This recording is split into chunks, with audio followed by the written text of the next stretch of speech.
Assalamualaikum warahmatullahi wabarakatuh.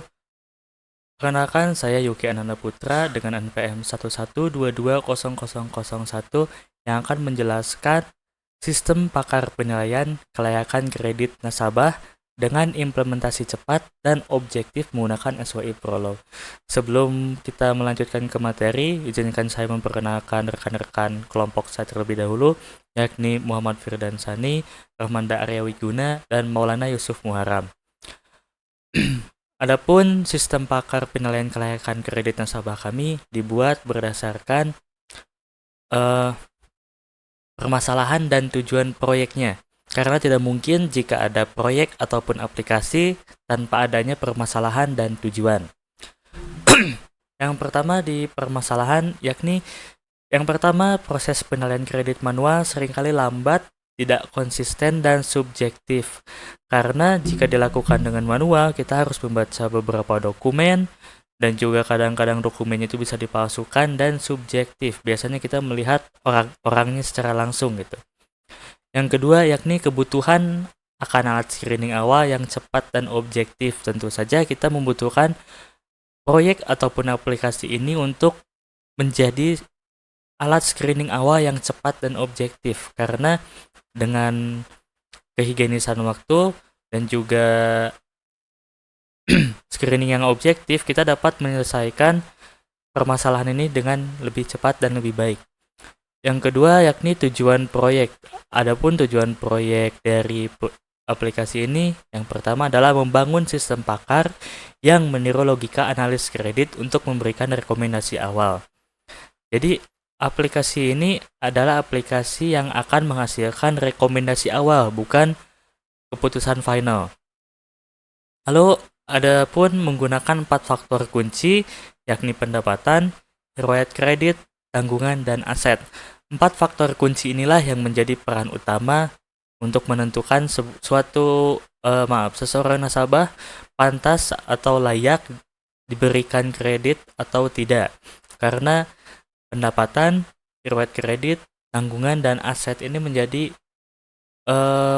pokok utama persyaratan untuk mengajukan kredit.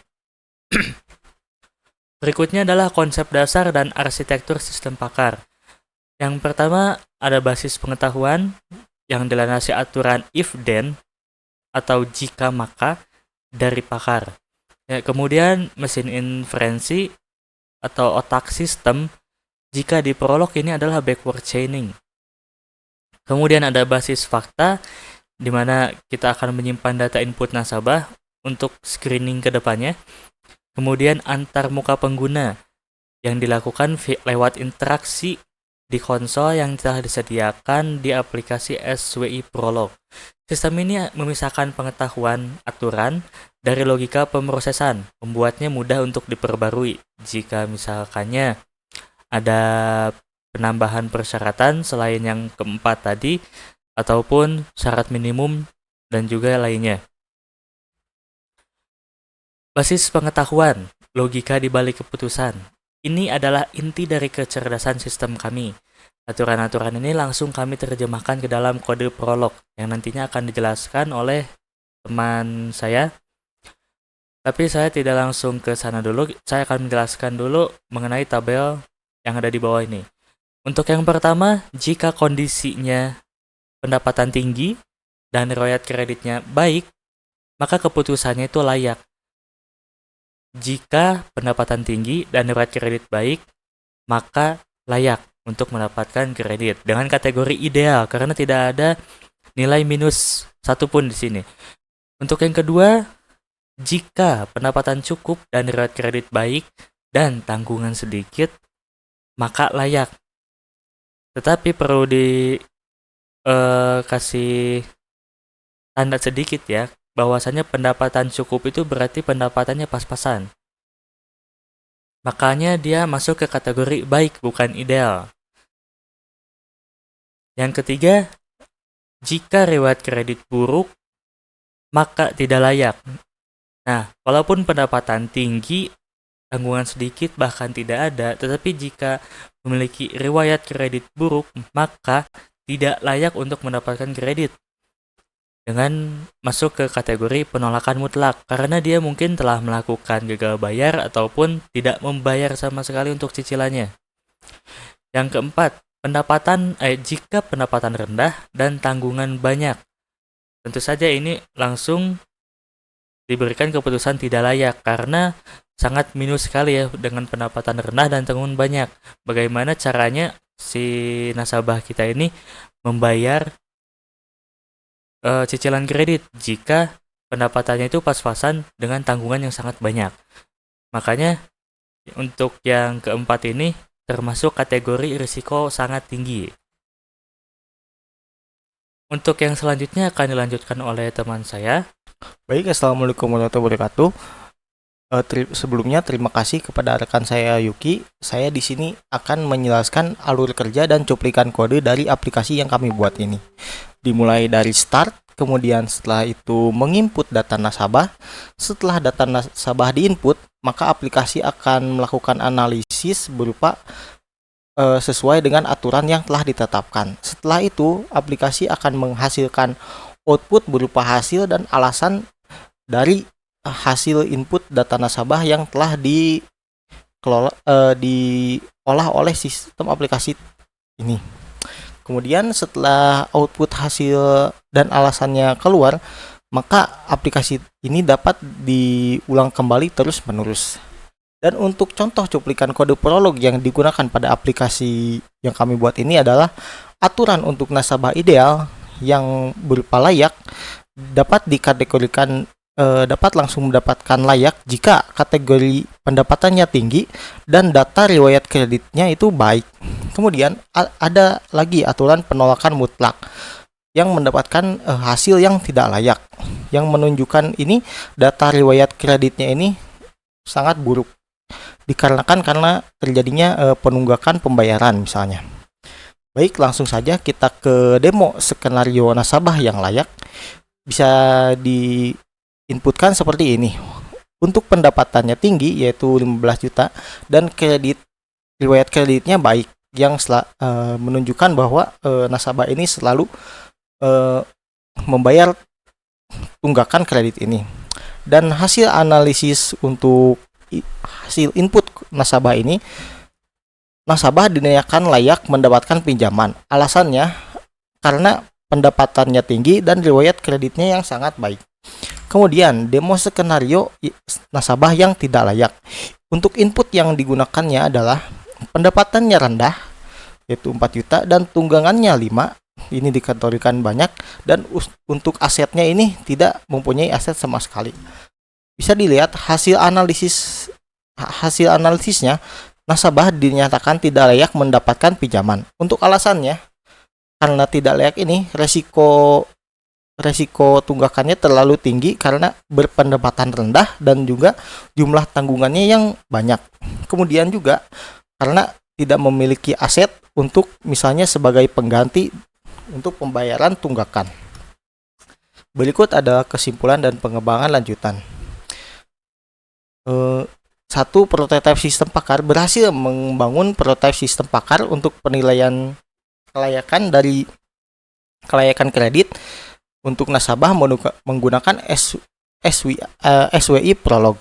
Kemudian sistem ini menunjukkan kelayakan penggunaan teknologi berbasis aturan rule base untuk otomatisasi proses pengambilan keputusan di bidang keuangan.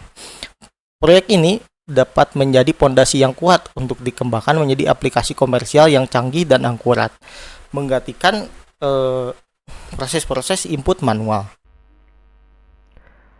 Oke, saya di sini akan menjelaskan script yang akan kita uji pada aplikasi SWI Prolog. Ya, di sini scriptnya saya akan menjelaskan tentang script dan tentang fungsi-fungsi yang akan dipakai. Ya, perkenalkan, nama saya Maulana Yusuf Muharam. Kita lanjut aja untuk menjelaskan lebih lanjut. Oke. Yang pertama di sini adalah ada dynamic data 2. Ya, di sini ada sebelumnya di sini ada use module library JPL ini untuk untuk memakai modul library yang sudah ada. Kemudian di sini ada dinamik untuk mendeklarasikan fakta yang bisa diubah, ditambah, dihapus saat program di jalan. Contohnya ini adalah data 2. Ini bisa diganti misalnya dengan assert atau react. Kemudian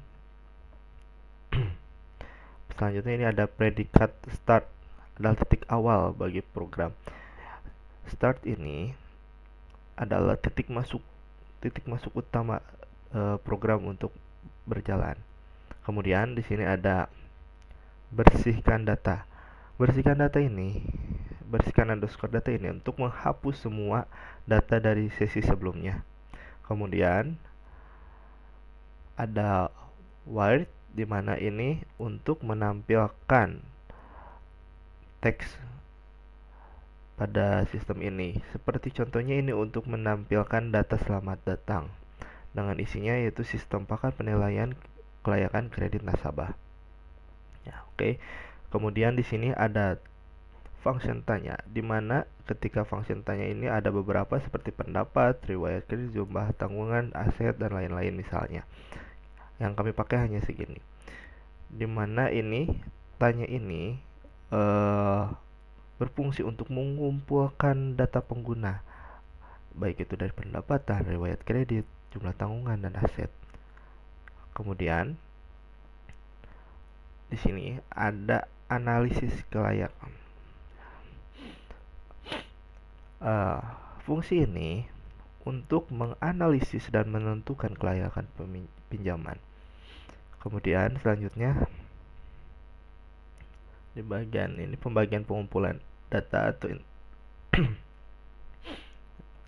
seperti biasa ada tanya untuk mengumpulkan data, untuk menampilkan data seperti biasa ini, seperti yang tadi sudah dijelaskan. Kemudian di sini ada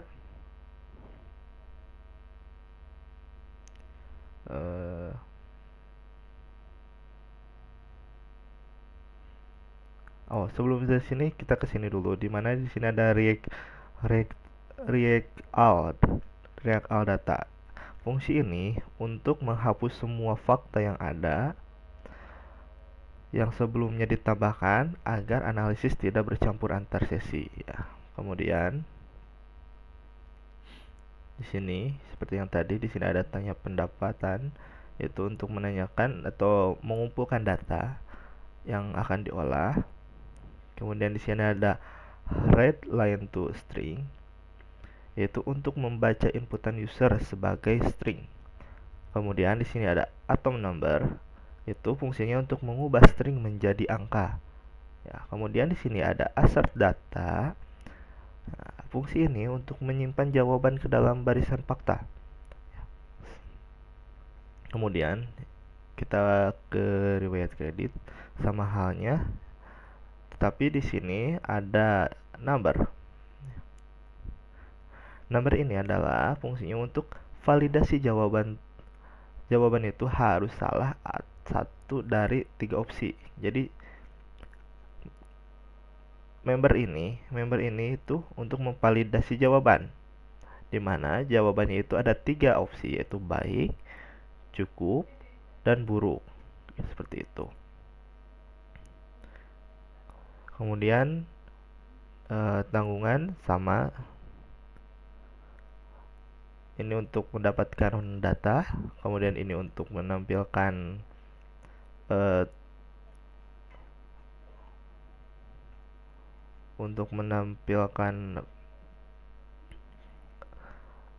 teks.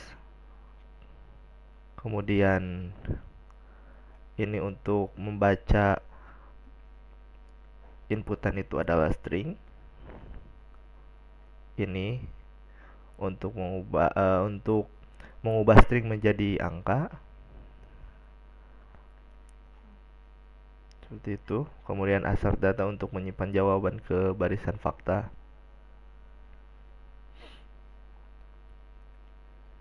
Dan kita akan lanjutkan untuk menanyakan kepemilikan aset, sama halnya di sini ada write, kemudian di sini ada read line to string untuk membaca inputan string, kemudian di sini ada atom string untuk mengubah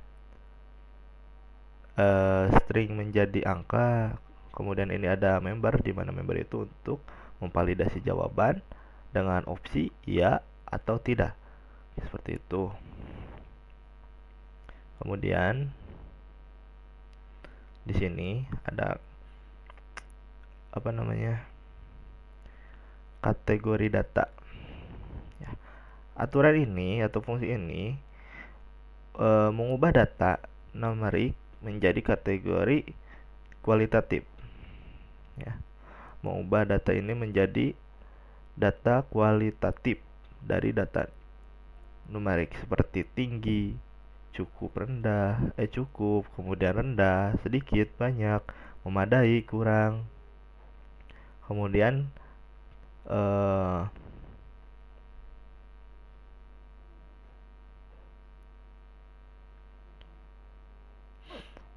kemudian di sini ada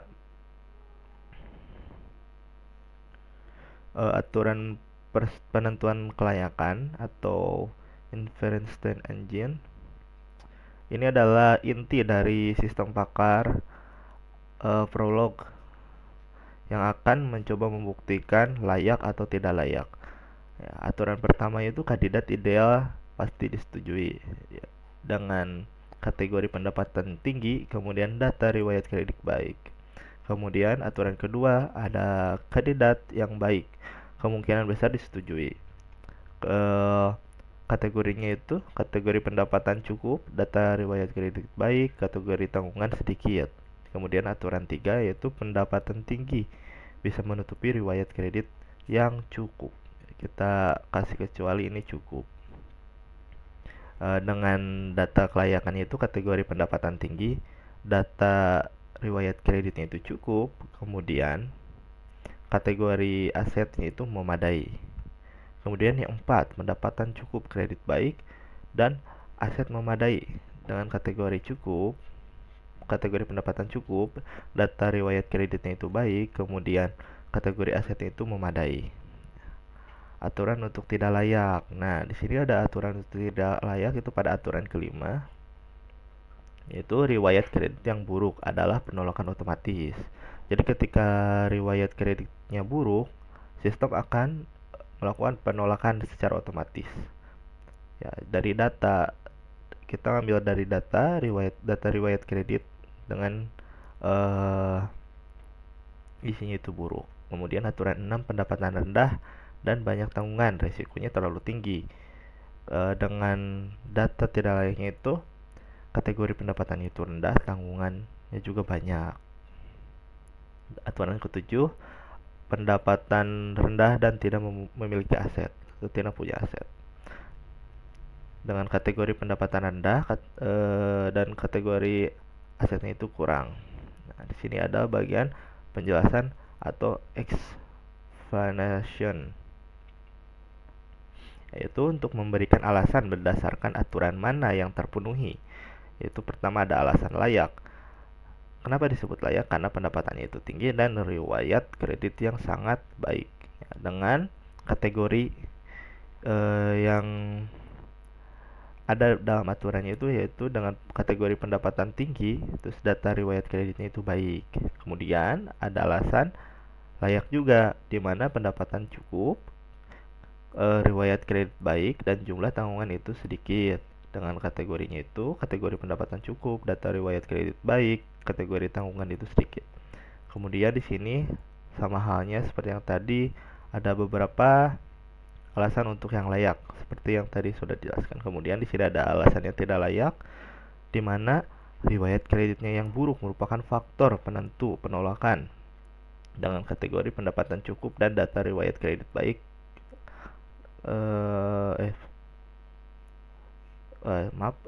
pada datanya itu data riwayat kreditnya itu buruk. Jadi ketika riwayat kredit yang buruk merupakan faktor penentu penolakan, seperti itu.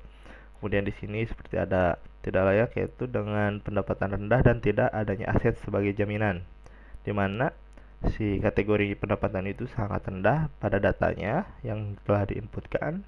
Kemudian kategori asetnya itu sangat kurang atau tidak memiliki.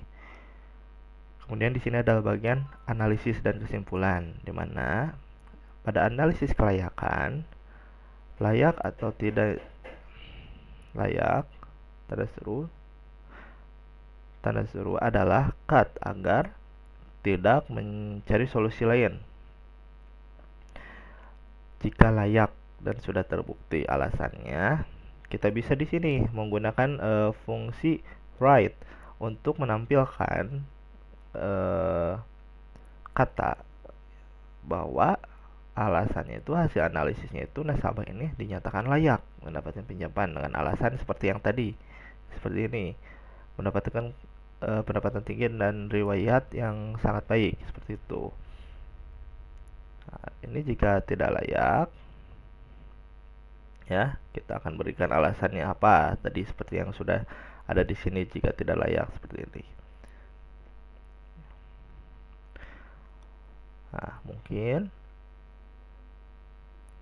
di sini juga ada jika tidak ada aturan yang cocok, misalnya.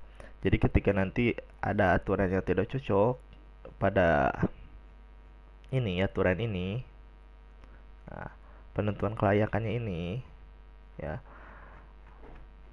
kita bisa memberikan hasil analisisnya itu seperti ini. Hasil analisis kita tulis ya di sini pakai function write. Kita akan memunculkan kata atau memunculkan teks, yaitu hasil analisis ini tidak dapat ditentukan. Ya, karena apa? Karena tadi aturannya itu tidak ada, gitu. Kemudian dengan alasan kombinasi data nasabah tidak cocok dengan aturan yang ada. Perlu ada pertimbangan lebih lanjut oleh analisis kredit manusia. Jadi masih memiliki kekurangan ketika aturan itu tidak ada, bahwa analisis ini harus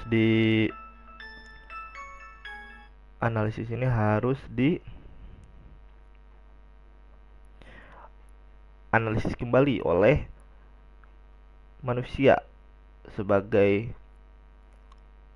penentu apakah bisa atau tidaknya, gitu, seperti itu. Mungkin penjelasan mengenai script yang akan digunakan untuk demonstrasi pada sistem pakar ini, ya, pada sistem pakar kelayakan pinjaman nasabah, ya, yang dibuat dengan SwiftProlog. Cukup sekian. Mungkin akan dilanjutkan oleh teman saya yang akan mendemonstrasikan bagaimana sistem kerja pada aplikasi SwiftProlog. Ya, terima kasih. Assalamualaikum warahmatullahi wabarakatuh. Perkenalkan, nama saya Rahmanda Arya Wiguna. Di video ini, saya ingin memberikan tutorial cara mendownload dan cara menggunakan aplikasi SwiftProlog. Serta saya akan mendemonstrasikan tugas kelompok saya dengan judul Sistem Pakar Penilaian Kelayakan Kredit Nasabah. Langkah pertama yang saya akan lakukan adalah mendownload aplikasi SwiftProlog. Ketik download SwiftProlog, kemudian pilih link ini. Nah, di sini terdapat beberapa link download. Karena komputer saya menggunakan Windows 64 bit, maka saya akan mendownload versi yang 64 bit. Kemudian centang I understand, kemudian klik link downloadnya. Jika sudah terdownload,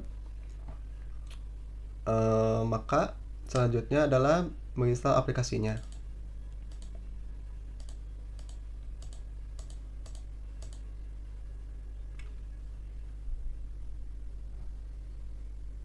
Jika sudah, selanjutnya buka aplikasi SwiftProlog-nya.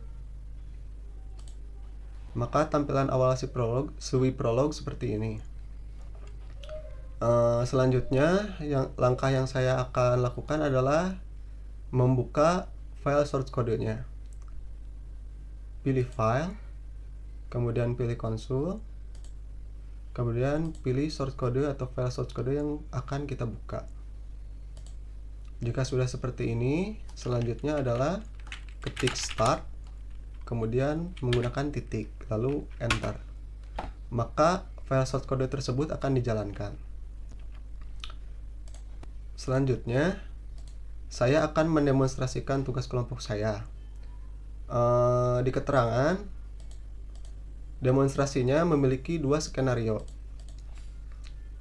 Skenario pertama adalah skenario nasabah yang layak. Yang kedua, skenario nasabah yang tidak layak. Untuk pertama-tama, saya akan mendemonstrasikan skenario nasabah yang layak terlebih dahulu. Berapa pendapatan bersih bulanan Anda? Di keterangan 15 juta. Maka saya akan inputkan 15 juta. Kemudian enter. Next, bagaimana riwayat kredit Anda? Di keterangan baik. Baik, enter. Next, berapa jumlah tanggungan Anda? Di keterangan tidak ada. Saya akan ambil contoh 2 orang saja. Kemudian enter. Next, apakah Anda memiliki aset berharga seperti rumah atau mobil? Saya akan coba ya, pilih ya. Enter. Maka output dari yang saya inputkan tadi, analisis mengatakan nasabah dinyatakan layak mendapatkan pinjaman dengan alasan pendapatan tinggi dan riwayat kredit yang sangat baik. Kemudian selanjutnya, jika ingin membuka atau merestart inputan yang tadi, kita ketik start, kemudian titik, lalu enter. Maka secara otomatis akan mengulang kembali. Selanjutnya, saya akan mendemonstrasikan yang kedua, yaitu demonstrasi skenario nasabah yang tidak layak. Berapa pendapatan bersih bulanan Anda? Di keterangannya adalah 4 juta. Maka saya akan menginputkan 4 juta. Kemudian enter. Bagaimana riwayat kredit Anda? Di sini tidak ada. Saya akan pilih cukup saja. Kemudian enter. Berapa jumlah tanggungan Anda? Di keterangan 5. Maka saya akan menginputkan 5. Selanjutnya, apakah Anda memiliki aset berharga seperti rumah atau mobil? Asetnya tidak. Kemudian enter. Hasil dari output input tersebut adalah analisis mengatakan nasabah dinyatakan tidak layak mendapat pinjaman dengan alasan risiko terlalu tinggi karena pendapatan rendah dengan jumlah tanggungan yang banyak. Sekian demonstrasi yang saya sampaikan kepada kalian. Mohon maaf apabila ada kata-kata yang salah atau saya melakukan tindakan kesalahan di video ini. Terima kasih. Wassalamualaikum warahmatullahi wabarakatuh.